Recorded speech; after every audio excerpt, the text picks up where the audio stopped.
Okey, pelajar tingkatan 1 sampai tingkatan 5. Terutamanya tingkatan 5. Siapa boleh jawab soalan ni? Who declared COVID-19 a pandemic? Who declared? And ini sebenarnya satu perkara yang dibuat oleh WHO pada bulan Mac 2020. Tahun 2020 ni tahun yang paling malang bagi umat manusia di seluruh dunia kerana kita dilanda pandemik COVID-19. Okay, who declared? Who declared COVID-19 a pandemic? Who declared? Siapa? Siapa declared? Jawapannya? Jawapannya saya padam ni saja. Saya padam ni, saya dapat who declared. Who declared? Who declared COVID-19 a pandemic? The answer is who declared lah. World Health Organization declared. Okay. Tengok di sini dia guna istilah yang sangat-sangat penting. Inilah yang dikatakan sebagai istilah. Pelajar, terutamanya pelajar SPM masih belum faham apa itu istilah. Okey. Saya dah beri banyak kali, saya dah sentuh BM ni bermaksud Taipei. Kan? Siapa nak kuasai BM mesti kuasai Taipei. Taipei ni nombor satu apa? Tata bahasa. Dia kena kuasai tata bahasa. Dua, dia kena kuasai pelbagai jenis ayat, dia kena kuasai imbuhan, dia kena kuasai peribahasa, dia kena kuasai ejaan, dan akhir sekali ialah istilah. Istilah maknanya kata dalam bahasa Inggeris ini dikenali sebagai term ataupun terms. Nah, term, pernah dengar term? Macam contohnya PA. PA. Orang kata PA system. Kalau kamu pergi pejabat accountant, PA is public accountant. CPA is certified public accountant. Okay? PA kalau kamu pergi syarikat insurance, PA means personal accident. Istilah yang spesifik, you know. Bidang-bidang tertentu dia punya istilah yang spesifik, macam bidang guaman, law, specific. Lawyers talk, some lawyers jokes we won't understand because we don't know the terms, we don't know the istilah. Some doctors jokes we won't understand. Normal people cannot understand sebab dia gunakan joke itu, lawaknya tu berkaitan dengan istilah tertentu. PA system, PA public accountant, PA apa lagi? Personal accident. Kalau kamu pergi jumpa ahli politik, dia ada apa? Macam Perdana Menteri, dia ada PA dia sendiri, personal assistant. Jadi PA ni saja ada banyak perkataan dan semua ni tergolong dalam istilah. Istilah maknanya specific, special terms being used in certain field like law, medicine, no, all this field got specific terms. Jadi dalam peperiksaan, terutamanya SPM, BM SPM, kamu diuji dalam aspek istilah dan dalam penulisan karangan pun kamu mesti guna istilah yang betul. Okey, ini kita tengok. Kita tengok apakah istilah declare dalam bahasa Melayu. Siapa tahu? Declare. Who declared? Who declared COVID-19 a pandemic? Okay, pandemic ni pun istilah juga. Pandemic kita ada dalam bahasa Melayu. Ejaannya ialah pandemic ataupun epidemic. Pandemic, epidemic maknanya ialah wabak. Maknanya penyakit berjangkit yang sangat serius, yang berjangkit pada kadar yang cukup serius di seluruh dunia, melibatkan suatu kawasan, negeri, negara, rantau. Ini adalah epidemic ataupun pandemic ataupun wabak. Tengok, English IC, BM selalu IK. Jadi ejaan, jangan lupa ejaan ni penting. Okey. Kembali pada persoalan kita tadi, who declared? Who declared COVID-19 a pandemic? Okey, declare ni perkataan ni dalam bahasa Melayunya apa? Ni semua dah salin Semua dah salin. Okey, kita lihat pula dalam bahasa Melayu apakah maksud declare ni. Bolehkah dalam BM saya tulis who? Saya nak tulis apa? Who mengapakan COVID-19 sebagai pandemik ataupun sebagai wabak. Kalau bukan wabak, kalau dia belum wabak, tak serius. Tapi kalau Kementerian Kesihatan WHO sudah kata ini wabak, maknanya dia sangat serius. Kita perlu ambil langkah-langkah yang disarankan oleh Kementerian Kesihatan Malaysia kerana ini wabak. Wabak maknanya is a serious matter already. People can die. Okay? Serious.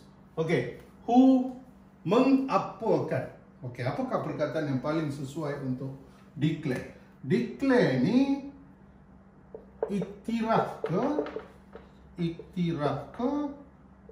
istihar. How do you spell istihar? Saya pernah tengok ada pelajar tulis ISH, not H. ICU-TR. Always remember, istihar ialah ISY. Okay. Who mengistiharkan ke mengiktiraf? You know what is mengiktiraf? Mengiktiraf ni memberi pengiktirafan. Kalau who mengiktiraf COVID-19, maknanya who panggil coronavirus dan kata, Corona, come here. You are doing a great job, man. Fantastic, man. You are fantastic. Itulah mengiktiraf, memberikan pengiktirafan. Like in English we say approve or giving approval. Memberikan satu kedudukan, satu penghargaan. Okey, ini sudah salah.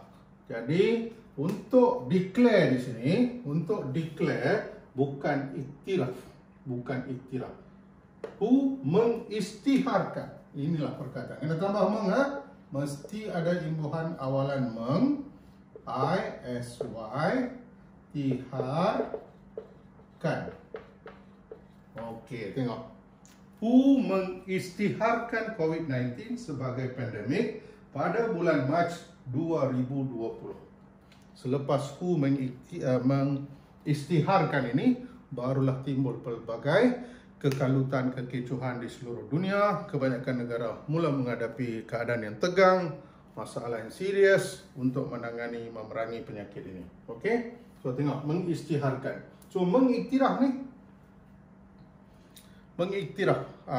Kementerian Kesihatan Malaysia telah mengiktiraf ataupun WHO telah mengiktiraf Datuk Dr. Noor Hisham sebagai seorang pegawai kesihatan yang terbaik di dunia. Mengiktiraf, maknanya memberikan pengiktirafan, memberikan satu kedudukan. Okay, in English, what do you say? Approval, approve someone. Okay, you give a standing to someone. Okay, itu mengiktiraf. Jadi di sini kalau dalam peperiksaan keluar who mengiktiraf COVID-19 sebagai pandemik, pelajar SPM kena tahu istilah dia salah, jadi kena tukar jadi mengistiharkan. Okey, apa lagi yang kita istiharkan? Sekarang China dan India, sekarang bulan Jun ni China dan India keadaan tegang di sempadan China India, dua negara macam nak berperang. Jadi China mungkin akan mengistiharkan peperangan. Okey, mengistiharkan. Sekali lagi saya tambah, mengistiharkan peperangan. Declare war lah. Declare war maknanya mengistiharkan peperangan. Kamu tak boleh kata mengiktiraf peperangan. Siapa nak mengiktiraf peperangan? Peperangan tu tak bagus. Kita tak boleh bagi satu kedudukan kepada peperangan.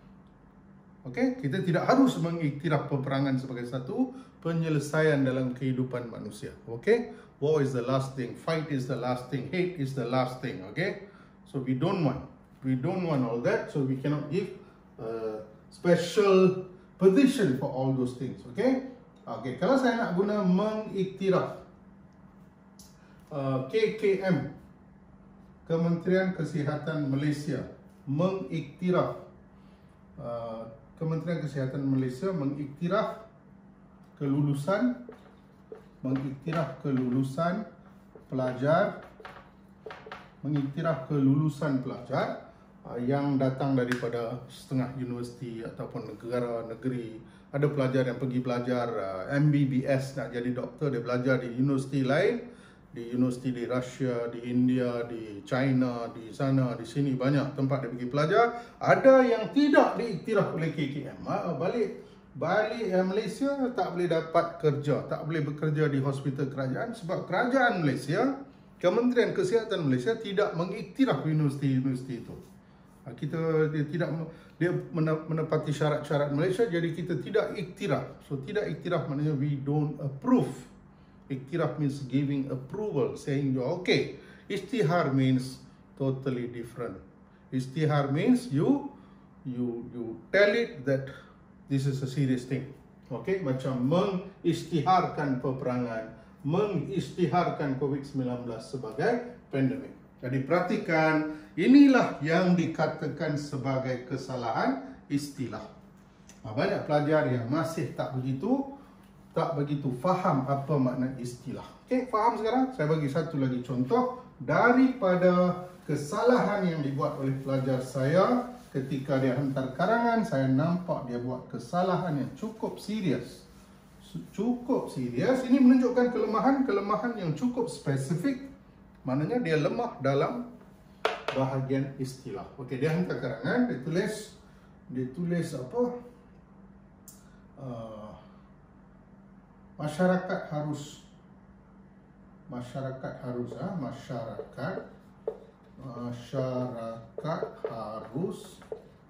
mendirikan CCTV.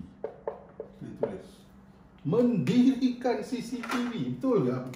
Mendirikan. Do you build CCTV or you go and fix CCTV? CCTV is being fixed or being built as a building.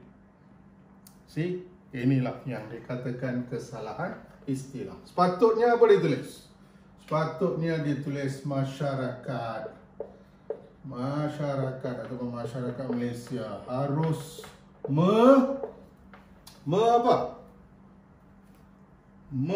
bagi CCTV. Harus memasang. Tengok bezanya cukup berbeza. Dalam peperiksaan dia bagi macam ni, ini jawapannya. Itulah maksud istilah. Completely changing the word, not changing the ejaan, not touching the imbuhan. The whole word, kata dasar dia tukar. Tengok di sini kata dasar dia apa? Diri. Sini kata dasar dia apa? Pasang. Totally different words. Itulah maksud istilah. Okay? So masyarakat harus memasang kamera litar tertutup. Dalam kurungan baru tulis CCTV. Boleh tulis tapi dalam kurungan. Okey, kena sebut dulu dalam bahasa Melayu kamera litar tertutup. Masyarakat harus memasang kamera litar tertutup demi menjaga keselamatan di kawasan kediaman. Okey. Boleh diterima ayat macam tu. Jadi inilah masalah istilah, dan pelajar yang pandai istilah, dia guna istilah yang tepat. Biasanya dia pemeriksa penanda kertas kamu, guru kamu, dia dapat impressionnya tinggi lah. Okay, because you are using the right word. Anything you say by using a wrong word, people will know your language is weak. Okay, your language is weak. Orang cakap bahasa Inggeris, kita tahu dengan pemilihan perkataan dia, kita sudah tahu his English or her English is good or bad. You know just by judging their istilah. So terms, istilah yang saya katakan ini sangat-sangat penting. Jadi apabila kamu baca sumber-sumber bacaan kamu, saya dah bagi tahu buku teks, ataupun kamu tonton video saya di YouTube, video cikgu-cikgu lain di YouTube, pay attention to this. Pay attention to this. So dalam masa cuti ini, cuba dapatkan minimum 100 istilah yang bagus. 100 istilah, supaya everything you can record, you can write and say in the best way possible. This is the best way. Memasang kamera. You pergi letak benda itu, meletakkan kamera, out. Jadi itulah message saya hari ini. So jangan silap bahagian istilah ini. Memang antara bahagian yang sukar lah. Bahagian yang sukar. Kamu SPM, kamu ada kesalahan ejaan, imbuhan, istilah, tata bahasa kan. So istilah ni bahagian yang sukar. Bukan senang. Jadi kita kena cari, kita kena senaraikan istilah-istilah yang betul. Barulah kita boleh buat tata bahasa dengan mudah. Semua boleh dapat betul. Dan satu lagi, kita tulis karangan yang meninggalkan impact. Karangan yang cukup-cukup meninggalkan impact. Okey, sekarang sebelum saya tutup sesi ini, declare kemerdekaan, mengiktiraf kemerdekaan ke mengistiharkan kemerdekaan. Dalam buku sejarah kamu dah tengok kataan ni.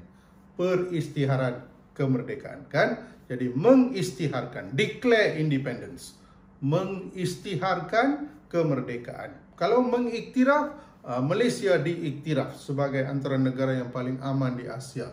Memberikan kedudukan, memberikan penghargaan, itu lain. Okey, faham semua? Alright, teruskan tonton video Cikgu Sugus. Jangan sia-siakan masa. Masa sekarang bersama anda. Jadi saya dengar berita sekolah akan dibuka tidak lama lagi. Berita baik. Jadi kita ikut SOP lah. Kita pergi mana pun kita ikut Standard Operation Procedure SOP. Kita buat setakat yang boleh. Okay? Alright. Thank you. Siapa nak tuition dengan saya? WhatsApp tuition boleh, pen drive tuition boleh. Terus komunikasi dengan saya supaya saya dapat terus membantu kamu mencapai kecemerlangan dalam BM. Okay? Thank you very much.